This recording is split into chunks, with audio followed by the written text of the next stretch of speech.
Good morning guys, કેમ છો બધા? મજામાં જશો. જો આજનો બ્લોગ થોડોક લેટ સ્ટાર્ટ થાય છે કેમ કે આજે સન્ડે છે. દર્શન પણ વયા ગયા કામ પર અને અહીંયા અમે જો નાઈ ધોઈને મસ્ત માથું ધોઈને એકદમ ફ્રેશ થઈ ગયા છે.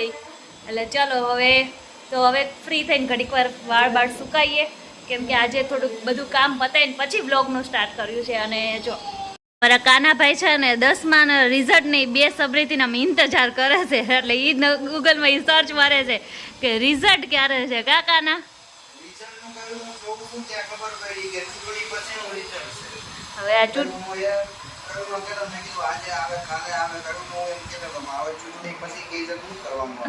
કરવાનું હવે ચૂંટણીની રાહ જોવાની છે. આપણે ચૂંટણી પતે 10માં છે ને હવે રિઝલ્ટની રાહ જોઈને બેઠા છે કેમ કે છોકરાઓને 10મું હતું, બોર્ડની એક્ઝામ હતી એટલે રાહ જોતા જ હશે બધાય છોકરાઓ.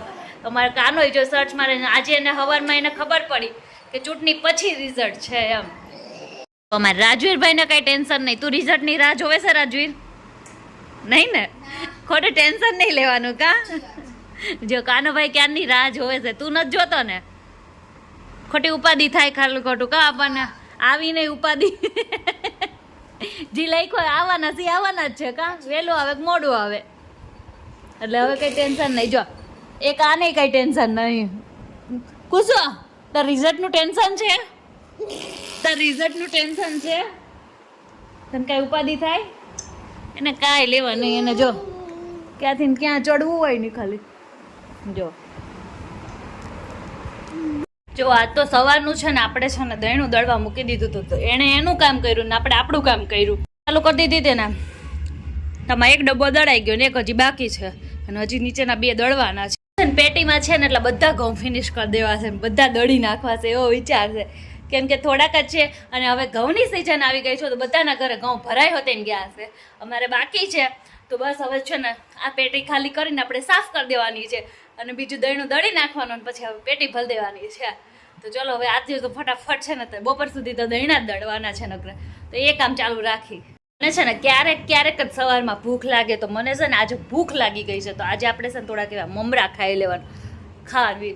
એટલે છે ને થોડુંક બપોર પડી જાય, ખાલી બપોર પાડવાના હોય આપણે, બપોર પડી જાય પછી કંઈ વાંધો નહીં. બપોરે તો જમવાનું છે જ અને રસોઈ મારી બની ગઈ છે એટલે હું ઉપર આવી ગઈ છું. ઉપર અત્યારે દહીંનાનું કામ કરી હતી આપણે, એ થઈ જાય ને ફટાફટ એટલે પછી છે ને આપણે ખાલી રોટલી જ કરવાની છે. નીચે જઈને રોટલી કરી રાખે ત્યાં સુધી થોડીક પેટ પૂજા કરી લઈ.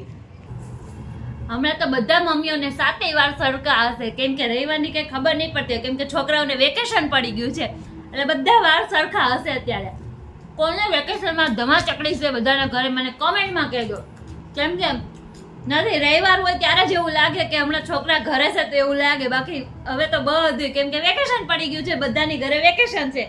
કોની ઘરે વેકેશનમાં ફૂલ ધમાચકડી છે કોમેન્ટમાં કહેજો મને. બધી રસોઈ થઈ ગઈ હોય ને પછી આપણે રસોડામાં આવવાનું બપોરે રસોઈ કરવાની હોય તો આપણને અંદરથી ને હરખ થાય કે હાલો જલ્દી કરી નાખી કેમ કે ખાલી રોટલી જ કરવાની હોય, બીજી તો કઈ રસોઈ કરવાની ન હોય. એટલે જો અત્યારે મારું અહીંયા જો મગ ગરમ થવા માંડ્યા છે. અહીંયા મારા ગરમ થવા મૂકી દીધા છે અને અહીંયા આપણે લોટી પણ મૂકી દીધી છે અને ફટાફટ હવે આપણે છે ને ખાલી રોટલી જ કરવાની છે તો ફટાફટ કરી નાખી. ચલો ને પછી જમી લઈએ. જમવામાં બનાવ્યું છે મગનું શાક બનાવ્યું છે, રોટલી અથાણું છાશ પાપડ. તો બધા આવી જાવ ચલો અમારા ઘરે જમવા. ફાઇનલી હવે આપણું અહીં દળવાનું કામ પતી ગયું. જો એક આ ડબ્બો અને જે એક મૂકી આવ્યા આટલા ડબ્બા આપણે દળી નાખ્યું છે અને ઘઉં બધાય પતાવી દીધા છે. હવે દર્શન નવા ઘઉં લઈ દે ત્યારે દળવાનું છે. બધું પતી તો ગયું પણ હવે છે ને આ જે ઘંટી સાફ કરવાની છે ને એ થોડુંક ડિફિકલ્ટ. હાલો એ હવે ફટાફટ કરી નાખી. અહીંયા છાયડાની તો રાહ જોતી હતી તો છાયડો આવી ગયો છે તો હવે ફટાફટ આપણે આ ઘંટી સાફ કરી નાખીએ. જો આજે છે રવિવાર ને આજ બિલકુલ રવિવાર જેવું નથી લાગતું કેમ કે આજ સવારના છે ને નકરા કામમાં પડી ગયા છે એટલે કાંઈ રવિવાર જેવું લાગતું નહીં. હવે ખબર નહીં કે સાંજે કેવું લાગે. દર્શન આવે પછી જોઈએ છીએ. આજે અમારે એક જગ્યાએ જવાનું છે, મસ્તની જગ્યા છે ત્યાં, તો જો ત્યાં જશું ને તો મસ્તનું આખો દિવસનો રવિવાર જેવું લાગશે એવું. અરે અહીંયા જુઓ ટેરેસ ઉપર બેસવાની અત્યારે બેસવાની એટલી મજા આવે ને કે વાત પૂછોમાં. અને એમાં અમારી સામેનું જે મકાન છે ને એમાં ગ્રીનરી તો તમે જુઓ ખાલી જો એ લોકો એટલા ઝાડવા વાવ્યા છે ને કે વાત ના પૂછો. જો એનું પૂરું આખું ઘર છે ને નકરું ઝાડવા જ. અને અહીંયા જો મારા બાજુવાળા ભાભી અને માસી બેસી ગયા છે વાતો કરવા. થોડીક જ વારમાં એ ભાભીને અને માસીને આપણે જોઈન કરી લેવાના છે. કેમ કે શેરીની કંઈ પણ વાતો આપણાથી દૂર ન રહેવી જોઈએ. બાયુનું કામ જ હોય. ઘડીક તો બેહીને જો શેરીની ચર્ચા ન કરે એવું ન ચાલે. એ લોકોને ખાધેલું પચમ ન થાય. તો આપણે થોડીક વાર પછી જઈએ છીએ ને ચર્ચામાં. અત્યારે વાગી ગયા છે 7:15 અને અમે જોવો હવે અત્યારે છે ગાર્ડનમાં જવાનો પ્લાન કર્યો છે. અને અમે અત્યારે હવે બધા ગાર્ડનમાં જવાના છે. કમાય હવે ગાર્ડનમાં તો જવું પડે ને. ઓલા રવિવાર ટેક ગયા હતા. આ રવિવાર તો જવું જ પડે ને. જવું જ પડે ને. વચમાં એક રવિવાર આખો વયો ગયો એમ ન હાલે. ગાર્ડનમાં જવું પડે. તો હવે તેમ પ્લાન કર્યો છે ને. અત્યારે અમે સાદું એવું ભોજન લઈ જવાનું ને નક્કી કર્યું છે. તો મારા નણંદ એક નણંદ આવે છે, એક નણંદ આ વખતે નથી આવતા. તો એક નણંદ આવે છે ને તો એ શાક બનાવવાના, હું ભાખરી બનાવવાની છું. સિમ્પલ બનાવીને સિમ્પલ લઈ જવાનું છે ને પછી આપણે ત્યાં જઈને આપણે જમવાનું છે. બસ જોડે બેસી આમે સાદા જેવી મજા નહીં. મજા નહીં. અને જો બધું જ લઈ જવાનું. એક વસ્તુ ખાલી નહીં ભૂલવાની, ગુજરાતીઓની ફેવરિટ વસ્તુ જે છે છાશ. બધું હોય ને ગમે હોય ન હાલે ને તો હાલે પણ છાશ હોવી જોઈએ. હા, મીઠું. હા, જરૂરથી લેવાનું છે. અને એ મીઠું વધારે કોને જોઈ કહું? મારા નણંદને અને એના મામાને બેયને. એટલે એ તો પાક્કું લેવાનું છે. તો ચલો હવે અમે ફટાફટ તૈયારી કરી નાખી, ભાખરી કરી નાખી અને પછી પાછા જઈએ ગાર્ડનમાં તૈયાર થઈને. જો રવિવારે બધા અહીંયા શું કરવા બેસી ગયા છે? એ શું રમો છો બધા? ગલ્લો ઢેટ. આમાં છેલ્લે કોણ ગલ્લો ઢેટ બને છે એ મને કહેજો. રાજવીભાઈ હોય એની પેલા હું બન્યો હતો, પેલા કાનિયો બન્યો હતો. અત્યારે છે ને મમ્મી ગલ્લો લઈને બેઠા છે. જો મારે કાલ 4 વાર રમ્યા પણ આ બે ભાઈ મારે માં એકે વાર ન હોય. જો આમાં છે ને અઘરી નોટ અમારી આ છે હો. આની પાસે બધું એવો ખબર ન પડે. દર્શન તમારે પત્તા બતાવો. બસ 10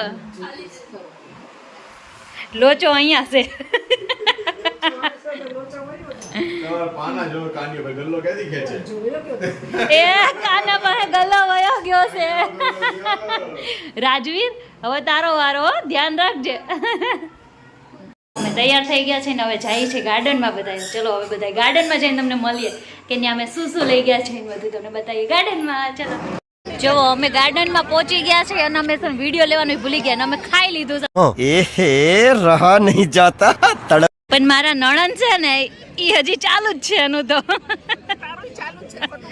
મારું પતી ગયું. અમે જો સેવ ટમેટાનું શાક, ભાખરી, પછી જો મરચા, ફરફર, પછી સંભારો, પછી જો સેવ ટમેટાનું શાક છે, અહીં મસ્ત મજાની ભાખરી અને લાડવો. આ મારા નણંદ માટે હું સ્પેશિયલ લાડવો લઈ આવી હતી. તમારા માટે છે બેન.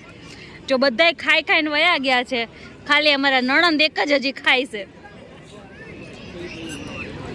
તો જો અમે ગાર્ડનમાંથી ઘરે આવી ગયા છે. ગાર્ડનમાં આજે એટલી ગળદી હતી ને, સન્ડે હતો ને તો વાત ના પૂછો.